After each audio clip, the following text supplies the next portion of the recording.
Alpha Grace AG Church presents Living Word Jesus, ஜீவ வார்த்தை இயேசு.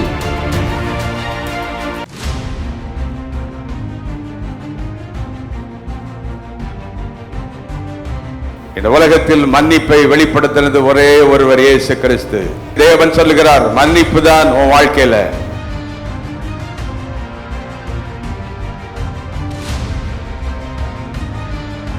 Jesus Christ is a King of Kings. He is a Lord of Lords.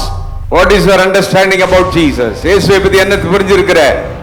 ஜரத்துக்கு பிரச்சனைனா வர்றது, ஏதாவது சின்ன பிரச்சனைனா வந்து ஜெபம் பண்ணிட்டு போறது, மனம் கஷ்டம் வந்தா சர்ச்சுக்கு வர்றது, இந்த மாதிரி இல்ல. பெர்மனண்டா உனக்கு தான் அவர் ராஜா.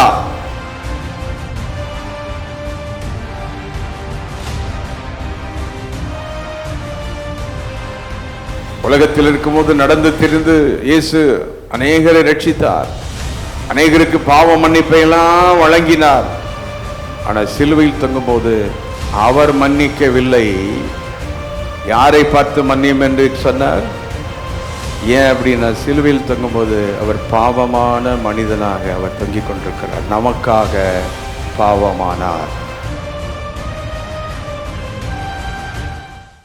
யோவான் 19:1-6. அப்பொழுது பிலாத்து இயேசுவை பிடித்து வாரினால் அடிப்பித்தார். அவர் முடியை பெண்ணி அவர் சிரசின் மேல் வைத்து சிவப்பான ஒரு அங்கியை, யூதருடைய ராஜாவே அவரை கையினால் அடித்தார்கள். பிலாத்து மறுபடியும், நான் இவனிடத்தில் ஒரு குற்றமும் காணேன் என்று நீங்கள் அறியும்படி இதோ உங்களிடத்தில் என்னை வெளியே கொண்டு வருகிறேன். 5ஆம் வசனம். இயேசு முள்முடியும் தரித்தவராய் வெளியே வந்தார். அப்பொழுது பிலாத்து அவர்களை நோக்கி, இதோ இந்த மனுஷன் என்றான். போதும். அந்த தொடர்ந்து 25ஆம் வசனம், யோவான் 19:25. இயேசுவின் சிலுவையின் அருகே அவருடைய தாயின் சகோதரி மரியாளும் மகதலேனா மரியாளும் நின்று கொண்டிருந்தார்கள். அப்பொழுது இயேசு தம்முடைய தாயையும் அருகே நின்ற தமக்கு அன்பாயிருந்த சிஷ்யனையும் கண்டு தம்முடைய தாயை நோக்கி, ஸ்திரீயே அதோ உன் மகன் என்றான். பின்பு அந்த சிஷ்யனை நோக்கி, அதோ உன் தாய் என்றார். அந்நேரம் முதல் அந்த சிஷ்யன் அவளை தன்னிடமாய் ஏற்றுக்கொண்டான். அடுத்த வசனம். அதன் பின்பு எல்லாம் முடிந்தது. இயேசு அறிந்து வேத வாக்கியம் நிறைவேறத்தக்கதாக தாகமாய் இருக்கிறேன். இயேசு கிறிஸ்துவை அவர்கள் கொண்டு போனார்கள். நாம் முதலில் வாசித்தது போல பிலாத்து அரண்மனையில் கொண்டு போய் அவரை விசாரித்தார்கள். பிலாத்து அந்த 19ஆம் அதிகாரம் முதல் 5 வசனத்தை எடுத்துக்கொண்டால், அவரை ராஜா என்று பரியாசம் பண்ணி அவரை கையினால் என்ன செய்தார்களாம்? அடித்தார்கள். அந்த பிலாத்து இயேசுவை ராஜா என்று சொல்லவில்லை, அவரை என்னவென்று சொல்கிறான்? 5ஆம் வசனம், இந்த மனுஷன். கவனிக்கும்படி கேட்கிறேன். இயேசு நமக்காக ராஜாவாக உள்ளவர், ராஜாவானவர். எல்லாருக்கும் முன்பதாக என்ன செய்யப்பட்டார்? அவமானப்பட்டார். நமக்காக தான் இந்த அவமானம், நமக்காக தான் இந்த வேதனைகள். அப்போ ஏற்கனவே நான் சொன்னது போல இயேசு கிறிஸ்து இந்த உலகில் நமக்காக மரிப்பதற்காகவே தான் என்னவாக மாறினார்? மனிதனாக மாறினார். அவர் இந்த உலகத்தில் வாழ்ந்து ஏதோ செய்யணுன்றதுக்கு இந்த உலகத்துக்கு அவர் வரல, மனுஷனாக பிறக்கலை. ஆனால் இன்றைக்கி நாம் உலகத்தில் பிறந்த நம்மெல்லாம் படிக்கிறோம், பெரிய ஆளாகிறோம், இடம் வாங்குகிறோம், அதை செய்கிறோம், இதை செய்கிறோம். ஆனால் நம்மளை ரட்சித்து பாவங்களிலிருந்து நம்ம மீட்டு நம்மளை யார் ஆசீர்வதிக்கிறா? இயேசு ஆசீர்வதிக்கிறார். இந்த ஆசீர்வாதங்கள் எல்லாம் இந்த உலகத்திற்கு மனிதனாக வந்த இயேசுவால் மட்டும் உண்டாயிருக்கிறது. ஹல்லேலூயா. அவருடைய இரத்தத்தினால் நமக்கு உண்டாயிருக்கிறது, அவருடைய மீட்பினால் நமக்கு உண்டாய் இருக்கிறது என்று நாம் அங்கே பார்க்கிறோம். ஆகவே இந்த 28ஆம் வசனத்திலே இயேசு சொல்லுகிறார், நான் என்னவாய் இருக்கிறேன்? தாகமாய் இருக்கிறேன். தாகமாய் இருக்கிறேன். கவனிக்கும்படி கேட்கிறேன். இயேசு சிலுவையில் வார்த்தையினாலே எல்லாவற்றையும் செய்தார். அங்கே ஆண்டவர் இயேசு சிலுவையில் தொங்கிக் கொண்டு அவ்வளவு வேதனையிலும் வார்த்தை பேசினார். நம்ம வாழ்க்கையில் எந்த நேரத்தில் எப்படி பேசுகிறோம். சிலருக்கெல்லாம் வேதனை வந்துருச்சுன்னா அவங்க பேசுகிற பேச்சை பாருங்கள் எப்படி இருக்கும்ல. சாப்பாடு இல்லாமல் ஆக்கி விட்டுட்டிங்கன்னா, திட்டிட்டிங்கன்னா, சிலருக்கு கோபம் வந்துருச்சுன்னா அவங்க பேசுகிற பேச்சு பயங்கரமாக இருக்கும். ஒன்று இன்றைக்கி கவனிச்சுக்கிடுங்க, நீ கஷ்டப்பட்டு வேதனை வரும்போது என்ன பேசுகிறியோ உன் வாழ்க்கையில் அதெல்லாம் வந்து பலிச்சிடும். அதனால் சாதாரண நேரத்தை விட வாழ்க்கையில் வேதனையான நேரங்களில் கவனமாக பேச வேண்டும். அதுதான் சிலுவை கற்பிக்கிறது. சிலுவையிலேருந்து என்ன படிக்கிறோம்? வாழ்க்கையின் வேதனையான நேரங்களில் கை வைத்து சொல்லுங்க பார்க்கலாம். வாழ்க்கையின எப்படி பேசணும்? கவனமாக பேசணும். இதை யார் கற்றுக் கொடுக்கிறா? இயேசு. இயேசு உலகத்தில் வாழ்ந்த போது அந்த ஆலயத்தில் போய் மேஜையை தள்ளி ஏன் விற்கிறேன்னு சத்தம் போட்டார். இயேசு வேதத்தில் அன்னைக்கு அலையும் போது குருடனை பார்த்து போய் கழுவு எப்படிலாம் சொல்றார். ஆனால் சிலுவையில் வேதனையாக இருக்கும்போது அவருடைய வார்த்தை எப்படி இருக்குது? ரொம்ப கவனமாக இருக்கு. ஆகவே இயேசு சிலுவையில் சொன்ன அந்த வார்த்தை ரொம்ப முக்கியம். ஒரு ஆள்கிட்ட நீங்கள் கண்டுபிடிக்கணும்னா பிரச்சனையாக இருக்கும்போது அவர் எப்படி பேசுகிறான்னு பாருங்க. அதுலேருந்து அவர் உங்கள் மேலே அன்புள்ளவரா பாசமுள்ளவரா உங்களுக்கு என்ன செய்ய போறான்னு தெரிஞ்சிடும். ஹஸ்பண்டாக இருந்தாலும் மனைவியாக இருந்தாலும் அண்ணனாக இருந்தாலும் தம்பியாக இருந்தாலும் விசுவாசியாக இருந்தாலும் பாஸ்டா இருந்தாலும் யாராக இருந்தாலும் அவர்களுக்கு அந்த சூழ்நிலை வரும் பொழுது அவர்கள் பேசுகிற வார்த்தை. இப்ப இயேசு இந்த வார்த்தை 5வது வார்த்தை. 7 வார்த்தைகளை இயேசு சிலுவையில் சொல்லி இருக்கிறார். 7ஐயும் தியானிக்க நமக்கு நேரம் இல்லை. 2 வார்த்தையை மட்டும் ஹைலைட் பண்ண போகிறேன். இயேசு சொன்ன 7 வார்த்தையில் 3 வார்த்தை லூக்கா சுவிசேஷத்தில் இருக்கிறது. 3 வார்த்தை நாம் திறந்து வைத்திருக்கிற 19ஆம் அதிகாரத்தில் இருக்கிறது. 1 வார்த்தை மத்தேயுவில் இருக்கிறது. மொத்தம் 7 வார்த்தைகள். அந்த 4 சுவிசேஷர்களும் அதை கவனித்து எழுதியிருக்கிறாங்க. ஏன் இந்த சிலுவையில் தொங்கும்போது இந்த வார்த்தையை போய் எழுதி வைக்கணும்? உங்களுக்கு தெரியுமா? ஒரு மனுஷன் சாகிறதுக்கு முன்னால கடைசி அவன் பேசுகிற வார்த்தை ரொம்ப முக்கியம். இறந்த உடனே அந்த அடக்காரதுல வந்து கேட்பாங்க, என்ன சொன்னார் கடைசியா அப்படிம்பாங்க. ஏன்னா எங்கன்னா பெட்டியில் வச்சிருப்பார் 10 லட்சம் சொன்னாரா அப்படி கேட்பாங்க. டாக்குமெண்ட்ல எங்க வச்சிருக்காருன்னு சொன்னாரா அப்படின்னு கேட்பாங்க. ஆனால் சிலவங்க ரொம்ப கெட்டிக்காரங்களே சாவாங்க, ஒண்ணுமே சொல்லாமல் செத்துருவாங்க. நீ போய் நோண்டிக்கோ அப்படின்னு விட்டுருவாங்க. ஆண்டவர் வெளிப்படுத்தாம யாரும் வெளிப்படுத்தவே முடியாது. தேவன் வெளிப்படுத்தாம யாரும் வெளிப்படுத்த முடியாது. இங்கே இயேசு கடைசியாக சிலுவையிலிருந்து பேசுகிறார். முதல் வார்த்தை லூக்கா 23 இருக்கிறது. 34 அந்த வார்த்தைக்கு என்ன சொல்ல வேண்டும் என்றால், பிதாவே இவங்களை என்ன செய்யும்? மன்னியும். 23:34 பிதாவே இவர்கள் என்ன செய்யும்? பிதாவே இவர்கள் மன்னியும். வாயை திறந்து அந்த அங்க சொல்றார். ஆனா இயேசுவ அதிகாலையில் பிடிச்ச நேரத்திலிருந்து அவன் அடிச்சு எல்லாம் நாசம் பண்ணும் போதெல்லாம் அவனை என்ன செஞ்சிட்டு இருந்தார்? இயேசு மன்னித்து கொண்டுதான் இருந்தார். கை வைத்து நம்ம வாழ்க்கையில் எல்லாரையும் மன்னித்து கொண்டே தான் இருக்க வேண்டும். நம்ம வாழ்க்கையே என்ன வாழ்க்கையா இருக்கணும்? மன்னிக்கிற வாழ்க்கையா இருக்கணும். ஒரு தவறை சுட்டி காண்பிக்கலாம், அந்த நிமிடத்தோடு அதை நிறுத்திவிட்டு மன்னித்து அடுத்த ஸ்டெப் போயிடணும். ஒரு பிள்ளையை அடிப்பது தவறல்ல, அடித்தவுடன் அணைப்பது மிக முக்கியம். ஒரு புருஷன் மனைவி சண்டை போடுவது தவறல்ல, நல்லா போடுங்க, போட்டு முடிச்சுட்டு காஃபி போட்டு உட்காந்து குடிச்சு 2 பேரும் பேசுங்க. அப்போ மன்னிப்பு என்பது மிக முக்கியம். இந்த வசனத்துக்கு ஒப்பு கொடுக்க விரும்பினால் கை வைத்து ஒப்பு கொடுத்து ஜெபிக்கும்படி கேட்கிறேன். நீங்கள் மன்னித்தால் உலகமே மகிமையாக மாறும், உங்கள் குடும்பமே மகிமையாக மாறும். எல்லாம் சொல்லுவாங்க, எங்கள் அம்மா எவ்வளோ அன்பாக இருக்காங்க, என்ன செஞ்சாலும் எங்களை என்ன செய்கிறாங்க, அட்ஜஸ்ட் பண்ணிக்கிறாங்க. எங்கள் ஹஸ்பண்ட் எப்படி என்ன அட்ஜஸ்ட் பண்ணிக்கிறாரு, என் மனைவி எவ்வளோ பிரச்சனைனாலும் தாங்கிட்டு இருக்கா. அதுக்கு அந்த உம்மனா மூஞ்சி மாதிரி இருக்கவங்கள சொல்லலை, சிலர் உம்மன்னு கிடக்கும். அது பயங்கர டேஞ்சர், வெடிச்சதுன்னா பயங்கரமாக இருக்கும். சில ஆட்கள் வந்து அமைதியாக இருப்பாங்க, பேசாத மாதிரி. அவங்களெல்லாம் நம்பிடவே கூடாது நம்ம வாழ்க்கையில். ஏசு எங்கன்னா அமைதியாக சும்மா இருந்தாரா? எல்லா இடத்துலையும் பேசிட்டு தான் இருந்தார். இல்லை, பிசாசு தான் ஓமா மாதிரி இருப்பான், அப்படியே இருப்பான். பிசாசெல்லாம் வந்து பதுங்கன்னா அங்கே பதுங்கிடுவான், அப்படியே சத்தம் கேட்காது. சில வீட்டுக்குள்ளே தவளை பெருச்சலையில் உள்ளே வந்துட்டுன்னா சத்தம் கேட்காது, பார்த்துருக்கீங்களா? 2 நாட்கள் சத்தம் கேட்கும் உள்ளேருந்து பிசாஸ். ஆனால் இயேசு பேசிக்கிட்டே இருப்பார். நாமும் பேசணும் ஒழுங்கா. மனைவிட்ட வாயை திறந்து பேசு, புருஷன்ட்ட ஒழுங்கா வாயை திறந்து சொல்லு, வேதனையை சொல்லு, தாய் தம்பட்ட உள்ளத்தை திறந்து பேசு, பிள்ளையோடு பேசணும். ஹல்லேலூயா. கொஞ்சம் கை வைத்துங்க, சில நிமிஷம் தான் இருக்குது. ஆண்டவருக்கு நன்றி சொல்லுங்க. அந்த மன்னிக்கும் குணம். Jesus has been forgiving from the morning. அவரை பிடிச்ச நேரத்திலிருந்து மன்னிச்சுட்டே தான் இருக்கிறார். ஆனா மன்னிச்சதை வெளிப்படையா சொன்னார். எப்படி சொன்னாரு? இன்னைக்கெல்லாம் இப்போ உள்ள கம்ப்யூட்டர் பிள்ளைங்கெல்லாம் யாரும் மன்னிப்பு கேட்க மாட்டாங்க, பார்த்துருக்கீங்களா? ஏன்னா அவங்கெல்லாம் கம்ப்யூட்டர் பிள்ளைங்க. இப்போ உள்ள பிள்ளைங்கெல்லாம் அந்த விளையாட்டெல்லாம் போட்டு பார்க்குறீங்களா, பொம்மை விளையாட்டெல்லாம், அதை ஏதாவது பொம்மை மன்னிக்குதா? அவங்க பார்க்குற இதில் மன்னிக்குதா? இந்த சினிமாக்காரன் ஆடுறானே, எவனாவது மன்னிக்கிறானா? அடிப்பான், சண்டை போடுவான், பொண்டாட்டி தூக்கிட்டு போற மாதிரி காமிப்பான், மன்னிக்க மாட்டான். நான் இன்றைக்கு பதிவு செய்யறேன். இன்றைக்கு இந்த உலகத்தில் மன்னிப்பை வெளிப்படுத்தினது ஒரே ஒருவர், இயேசு கிறிஸ்து. தேவன் சொல்லுகிறார், மன்னிப்பு தான் உன் வாழ்க்கையில, மன்னிக்கிறது மிக முக்கியம். Forgiving is very important.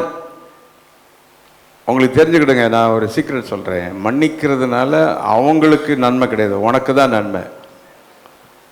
மன்னிக்கிறவங்க மன்னிக்காம இருந்து 50 வயசுல நீ செத்து போனா, மன்னிச்சுன்னா 90 வயசுல சாகலாம். எப்படி விளங்குதுன்னு நினைக்கிறேன். இல்லை, மன்னிப்புக்கு அவ்வளோ வேல்யூ இருக்குது. கை வைத்து ஒப்புக்கிடுங்க. இல்லை, ஆண்டவரே மன்னிக்கணும், மன்னிக்கணும் சொல்லுங்க சத்தமா, வாயை திறந்து. ஆண்டவரே, receive the forgiveness spirit. மன்னிக்கிற குணத்தை. கையை சுற்றி எல்லாரையும் மன்னிக்கணும், சுற்றி இருக்கிறவங்கள மன்னிக்கணும், குடும்பத்தாரை மன்னிக்கணும். இந்த மன்னிப்பு இல்லைன்னா நமக்கு தான் வேதனை. இல்லை, இரண்டாவது அது 23 லூக்கா 43 அங்கே சொல்லுகிறார், இன்று என்னுடனே கூட எங்க இருப்பாய்? நீ பரதீசில் இருப்பாய். வாசிங்க. இயேசு அவனை நோக்கி, இன்றைக்கு நீ என்னுடனே கூட பரதேசில் இருப்பாய். இன்றைக்கு நீ என்னுடனே கூட எங்க இருப்ப? பரதேசில் இருப்பாய். இந்த திருடனுக்கு எப்படி தெரியும் ஜீசஸ பத்தி? நான் ஏற்கனவே சொன்னேன், அந்த சிலுவையில் எழுதப்பட்டிருந்தது, இவர் யாரு? யூதருக்கு ராஜா. நல்லா கவனிங்க.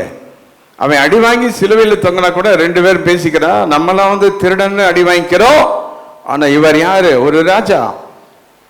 இவர் ராஜா அப்படின்னா இவருக்கு என்ன இருக்கும்? ஒரு ராஜ்யம் இருக்கும். இவர் ராஜா அப்படின்னா இவருக்கு குடிமக்கள் இருப்பாங்க. அப்படி பெரியவர் தான் சிலுவையில தொங்குறார். உடனே ஒரு திருடன் அதை ரெகக்னைஸ் பண்ணிக்கிட்டான். எத்தனை பேர் இயேசுவை புரிந்து கொண்டவர்கள் மட்டும் கை வைத்து, இயேசுவை நாம் புரிந்து கொள்ள வேண்டும், அவரை அங்கீகரிப்பது நம்முடைய வாழ்வில் மிக முக்கியம். பல வருஷ கிறிஸ்தவங்களை வாழ்ந்து இயேசு புரியாதவங்க இருக்காங்க, இல்ல? ஆனா அந்த திருடன் கொஞ்ச நேரத்தில் இயேசு புரிஞ்சுக்கிட்டான். Is a king, he has got a kingdom, he has got his people. அப்போ அந்த கிங்டமுக்கு நான் வர்றேன் அப்படிங்கிறான். அந்த கிங்டமுக்கு நான் வர்றேன் அப்படிங்கிறான். அதைத்தான் இப்ப இந்த யோவான் 19 எடுங்க, அங்க இருக்கு பாருங்க. எழுதின மாதிரி இவங்க சொல்றான் 2ஆம் வசனத்துல, யூதருடைய ராஜாவே வாழ்க. அப்ப இயேசுவை பிடிச்சிட்டு போய் அடிச்சாலும் அடிச்சவனுக்கு தெரியும் இவர் ஒரு ராஜா, இவருக்கு ஒரு கிங்டம் இருக்குது, இவருக்கு ஜனங்கள் இருக்கிறாங்க, அவருக்கு தெரியும். 5ஆம் வசனத்துல அந்த பிலாத்து பட்ட என்ன சொல்றா? அவரை ராஜான்னு சொல்லல, என்ன சொல்றா? இதோ இந்த மனுஷன். எல்லாம் வாசிக்க 3 தடவை. இப்ப நான் உங்களை கேட்கிறேன், இயேசுவை யாருன்னு சொல்ல போறீங்க? யூதருக்கு ராஜாவா, உங்களுக்கு ராஜாவா? உங்களுக்கா, உனக்கா, உன் குடும்பத்துக்கா? Is he the personal king for your life? பிலாத்து இந்த மனுஷன் என்று சொன்னான். அவரை ராஜா என்று சொன்னவன் கன்னத்தில் அடித்து பரியாசம் பண்ணி சொன்னான். எல்லாம் கைவைத்தி நாமும் உண்மையாக அவர் தான் நமக்கு ராஜா. நீ அவரை ராஜாவா மகிமைப்படுத்த உன்னை என்னவா வைப்பார்? அவரு ராஜாவையவே வைப்பார். Jesus Christ is a king of kings, is a lord of lords. What is your understanding about Jesus? இயேசுவை பத்தி என்ன புரிஞ்சிருக்கிற? ஜரத்துக்கு பிரச்சனைனா வர்றது, ஏதாவது சின்ன பிரச்சனைனா ஜெபம் பண்ணிட்டு போறது, மனம் கஷ்டம் வந்தா சர்ச்சுக்கு வர்றது, இந்த மாதிரி இல்ல. பெர்மனண்டா உனக்கு தான் அவர் ராஜா, நீ அவருடைய பிரஜை. அவர் உனக்குன்னு ஒரு கிங்டம் வச்சிருக்கிறார், அதான் பரலோக ராஜ்யம். ஹல்லேலூயா. எல்லாம் கை வைத்துங்க. நம்முடைய ரத்தத்தினால் கழுவப்பட்டு நம்ம யாருடைய ராஜ்யத்தை சேர்ந்தவங்க? நாம இந்த பூமியில வாழ்ந்தாலும் நாம் ஒரு கிங்டம் பீப்புள். ஹல்லேலூயா. ஒரு அமெரிக்கன் இந்தியாவில் இருந்தாலும் is an American citizen in India. இது வரைக்கும் புரிஞ்சிருக்க நினைக்கிறேன். கை வைத்துங்க. இந்த உலகத்தில் நான் வாழ்ந்தாலும் ஒரு குடும்பத்தில் நான் வாழ்ந்தாலும் நான் அவருடைய இரத்தத்தால் கழுவப்பட்ட நான் தேவனுடைய பிள்ளை. ஹல்லேலூயா. இதை திருடன் தொங்கிக் கொண்டே அதை பார்த்துட்டு புரிஞ்சுக்கிட்டான். ஒரு திருடன் மாங்காய் மடையம் போல தெரியுது, ஒன்றும் விளங்கலை அவனுக்கு. திருடனாக இருந்தால் கூட கொஞ்சம் புத்திசாலியாக இருந்தால் நல்ல திருடலான்னு நினைக்கிறேன். இல்லை, ஒரு திருடனுக்கு விளங்கிடுச்சு. இங்கே கூட சில திருடர்கள் இருப்பாங்க, கவனமாகவே இருங்க சரியா. சில திருடனுக்கு ஞானம் இருக்கும், சில திருடனுக்கு ஞானம் இருக்காது. அதனால் நம்ம வாழ்க்கையில் ரொம்ப கவனமாக இருக்கணும், ஞானமாக இருக்கணும். So one thief, he didn't aware that Jesus Christ is a king. But one thief understood Christ is a king. அவன் திருடனாக இருந்தாலும் இயேசுவை ராஜா என்று அறிந்ததினால் பரலோகத்தில் பிரவேசித்தான். ஹல்லேலூயா. நான்லாம் அங்கே தொங்கிட்டு இருக்க மாதிரி இருக்கும்போது தான் வந்தது. தீஃபெல்லாம் சொன்னான்னா இங்கே வந்து நின்று இந்த திமிரை போய் ஞானஸ்நானம் எடுத்து ரட்சிக்க விட்டு வா அப்படின்னு சொல்லியிருப்பேன். ஆனால் இயேசு அன்புள்ளவர், ரட்சிப்பதற்காகவே வந்தார். புரிந்தால் கை வைத்த அந்த இயேசுவின் அன்பை, ஹல்லேலூயா, அவருடைய விலையேறப்பட்ட தியாகம். How great is the sacrifice of Jesus. ஹல்லேலூயா. அந்த விலையேறப்பட்ட தியாகம், அந்த விலையேறப்பட்ட அந்த அன்பு. ஹல்லேலூயா. ஆண்டவருக்கு மகிமை உண்டாவதாக. அப்போ Jesus Christ is a king. அப்போ திருடன் அந்த தொங்கிக்கிட்டு இருக்கும் போதே இயேசுவை புரிந்து கொண்டார். உலகத்தில் இருக்கும்போது நடந்து திரிந்து இயேசு அநேகரை ரட்சித்தார், அநேகருக்கு பாவ மன்னிப்பை எல்லாம் வழங்கினார். ஆனால் சிலுவையில் தொங்கும்போது அவர் மன்னிக்கவில்லை. யாரை பார்த்து மன்னியும் என்று சொன்னார்? ஏன் அப்படின்னா, சிலுவையில் தொங்கும்போது அவர் பாவமான மனிதனாக அவர் தொங்கிக் கொண்டிருக்கிறார். நமக்காக பாவமானார். புரிந்தால் கையை நல்லா உயர்த்தி, நமக்காக அவர் பாவமானார். அவருடைய எல்லா கிங்ஷிப்பை இழந்து, அவருடைய அத்தாரிட்டியெல்லாம் இழந்து அவர் நமக்காக பாவமாக மாறினார், நமக்காக அநியாயக்காரனாக மாறினார்.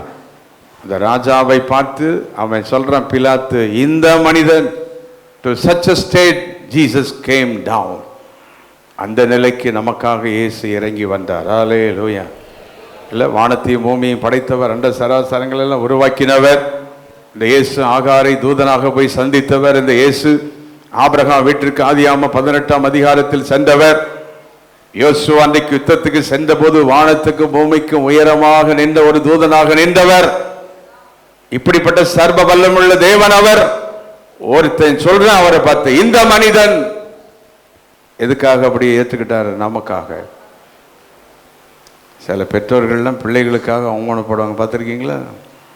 இந்த பேரண்ட் மீட்டிங்கில் சில மீட்டிங் போயிட்டு வந்து அவமானப்பட்டு வருவாங்க சில பெற்றோர்கள் பிள்ளைகளுக்காக. அவங்க என்ன சொல்லுவாங்க? யாருக்காக அதை ஏற்றுக்கிடுவாங்க? அந்த பிள்ளைகளுக்காக. இப்போ நீங்கள் சொல்லுங்கள், நாம் அவருடைய பிள்ளைகள் என்பதினால் நம்மை அவர் சிலுவையில் சகித்து கொண்டார்.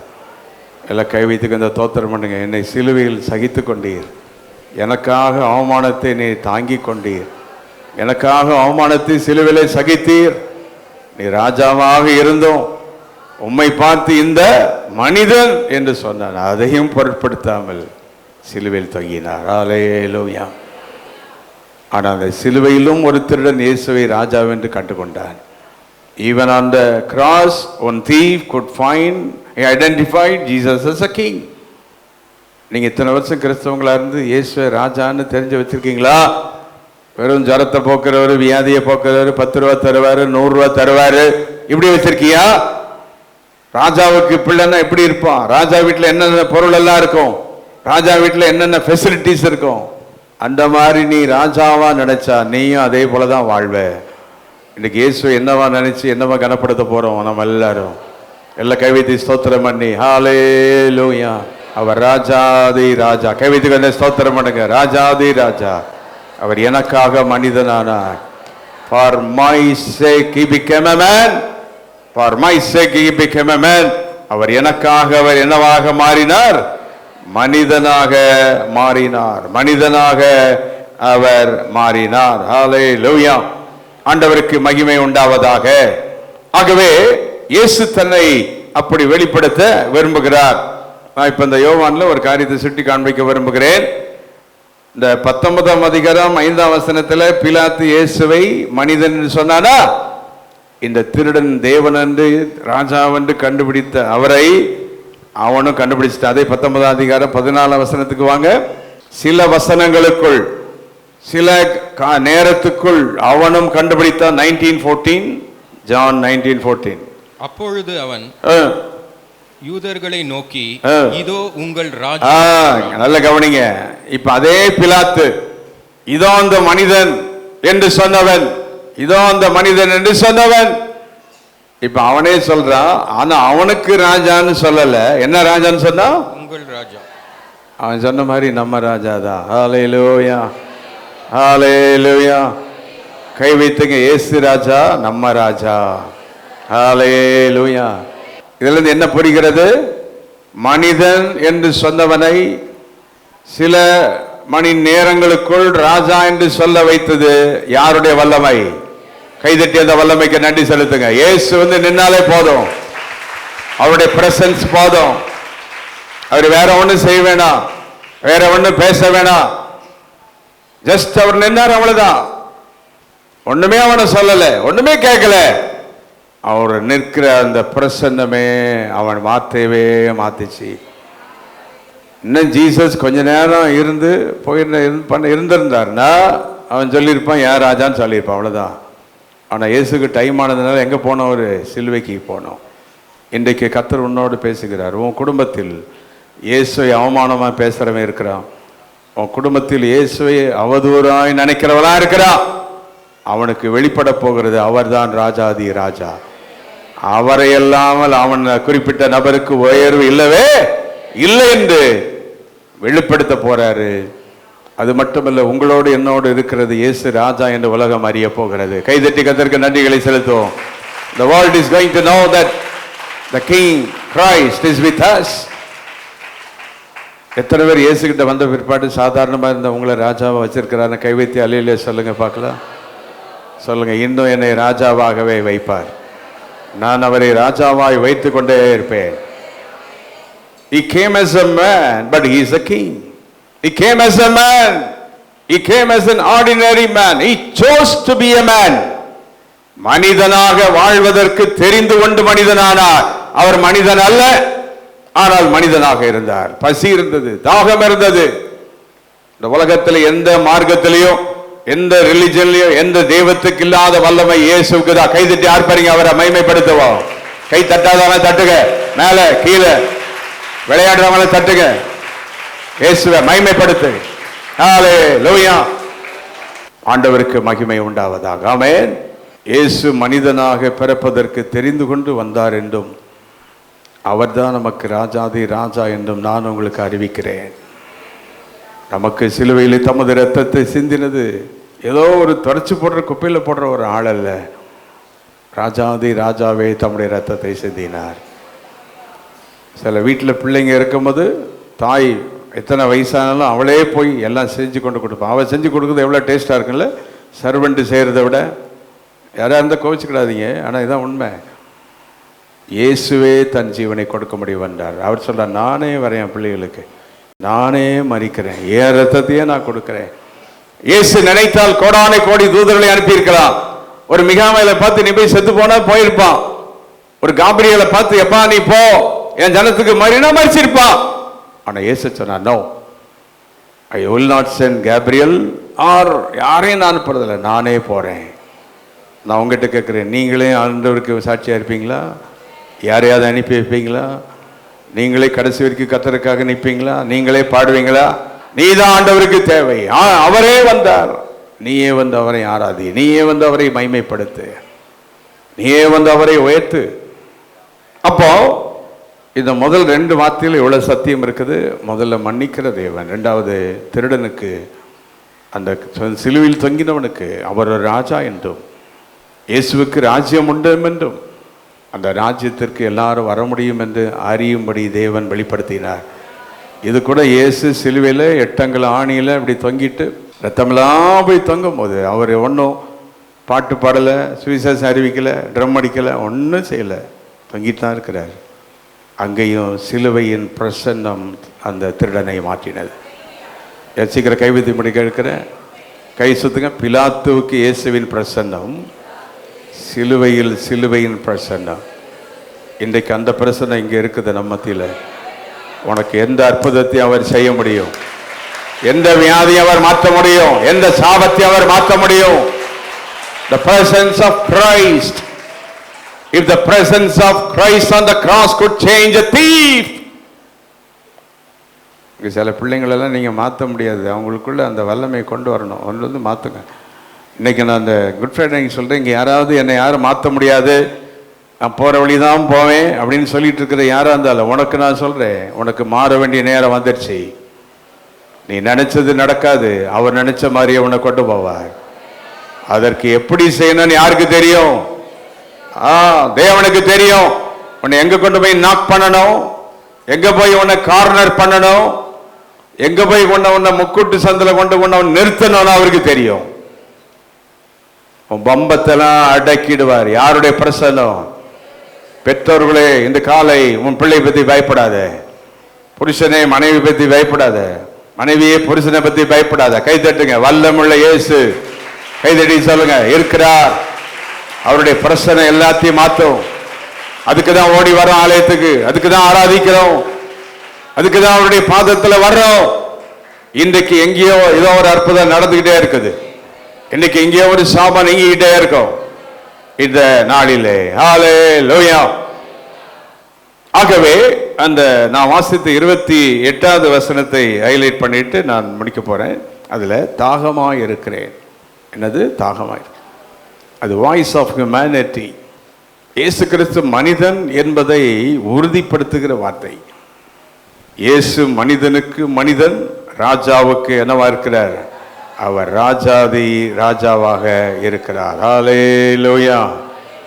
ஏசாயா 33:17 வாசிக்கலாமா? நாம் ஆண்டவரை மகிமையுள்ளவராய் நாம் பார்ப்போம் என்று ஐசாயா சொல்லுகிறார். ஏசாயா 30. உன் கண்கள் எல்லாம் மாறுங்க, கவனமா கவனிங்க. உன் கண்கள் ராஜாவை மகிமை பொருந்தினவராய் காணும். ஹல்லேலூயா. ஆண்டவருக்கு மகிமை உண்டாவதாக. இந்த உலகத்தில் இயேசு மனிதனாக அவதரித்து அவர் ராஜாதி ராஜாவாக மாறினார். வெளிப்படுத்தின விசேஷம் 19:16 சொல்கிறது, அவர் ராஜாதி ராஜா என்ற நாமம் தரித்தவராய், ராஜாதி ராஜா கர்த்தாதி கர்த்தா என்ற நாமம் அவருடைய. எல்லா கைவைத்தி அல்லேலூயா என்று சொல்ல கேட்கிறேன். ஹல்லேலூயா, ஹல்லேலூயா. கவனியுங்கள், இந்த உலகத்தில் நம்மளை எவ்வளவு யாரு டீக்ரேட் பண்ணாலும், இந்த உலகத்தில் யாரு நம்மளை நீ மேலே வரமாட்டேன்னு சொல்லி நம்மளை எவ்வளவு அழிக்க நினைச்சாலும், நமக்குரியதுக்கு நம்மை கொண்டு வர தேவன் வல்லமுள்ளவராக இருக்கிறார். காரணம், பிலாத்து இயேசுவை மனிதன் என்று சொன்னார். இந்த சிலுவையில் அறையும் போது கூட கள்ளர்கள் மத்தியில் அவரை டீக்ரேட் பண்ணி அவமானப்படுத்தி அங்கே தொங்க வைத்தார்கள். ஆனால் அவர் என்ன ஆனாலும் என்றைக்கும் ராஜாதி ராஜாதான். பரலோகத்தில் அவருக்கு என்ன பேர் இருக்குது? ராஜாதி ராஜா. ஹல்லேலூயா. இன்றைக்கு கர்த்தர் ஏற்றுக்கொண்ட இயேசு ரத்தத்தால் மீட்கப்பட்டுங்க நமக்கு எல்லாருக்கும் சொல்றார், நீ என்ன பிரச்சனை வெளியே போனாலும், என்ன பாடுகள் வெளியே போனாலும், நீ ராஜாவின் பிள்ளை தான். என்றைக்கு இருந்தாலும் ராஜாவின் பிள்ளையாகவே நிறுத்துவார்.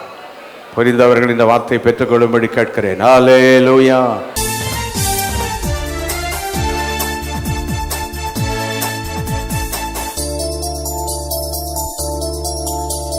Our address, Reverend J. James Salaman, Alpha Grace AG Church, number 620, East Coast Road, Pudupatnam, Kalpakkam, 603102.